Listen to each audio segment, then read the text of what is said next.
Genesis chapter 1. In the beginning God created the heavens and the earth. Now the earth was formless and empty. Darkness was over the surface of the deep, and the Spirit of God was hovering over the waters. And God said, "Let there be light." And there was light. God saw that the light was good, and He separated the light from the darkness. God called the light day, and the darkness He called night. And there was evening, and there was morning, the first day. And God said, "Let there be a vault between the waters, to separate water from water." So God made the vault, and separated the water under the vault from the water above it. And it was so. God called the vault sky, and there was evening, and there was morning, the second day. And God said, "Let the water under the sky be gathered to one place, and let dry ground appear." And it was so. God called the dry ground land, and the gathered waters He called seas. And God saw that it was good. Then God said, "Let the land produce vegetation, seed-bearing plants and trees on the land that bear fruit with seed in it, according to their various kinds." And it was so. The land produced vegetation, plants bearing seed according to their kinds, and trees bearing fruit with seed in it according to their kinds. And God saw that it was good. And there was evening, and there was morning, the third day. And God said, "Let there be lights in the vault of the sky to separate the day from the night, and let them serve as signs to mark sacred times and days and years. And let them be lights in the vault of the sky to give light on the earth." And it was so. God made two great lights, the greater light to govern the day, and the lesser light to govern the night. He also made the stars.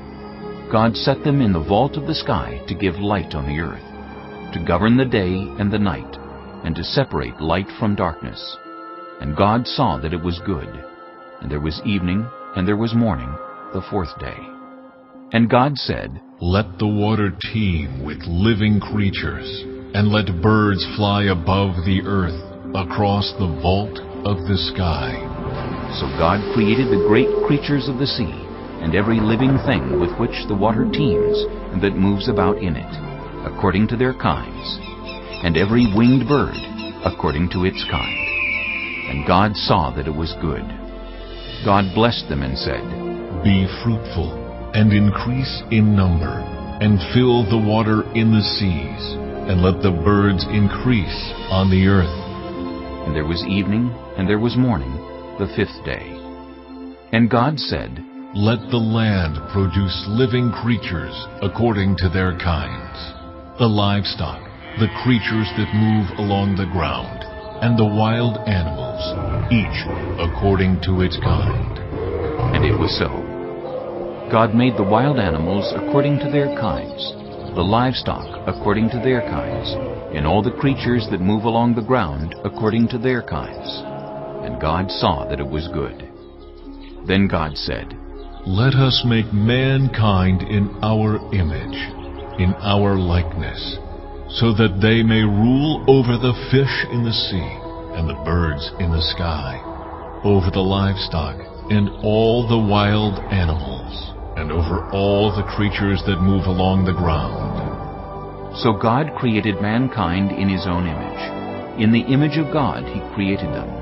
Male and female He created them. God blessed them and said to them, "Be fruitful, and increase in number. Fill the earth and subdue it. Rule over the fish in the sea, and the birds in the sky, and over every living creature that moves on the ground." Then God said, "I give you every seed-bearing plant on the face of the whole earth, and every tree that has fruit with seed in it. They will be yours for food. And to all the beasts of the earth, and all the birds in the sky, and all the creatures that move along the ground, everything that has the breath of life in it, I give every green plant for food." And it was so. God saw all that he had made, and it was very good. And there was evening, and there was morning, the sixth day.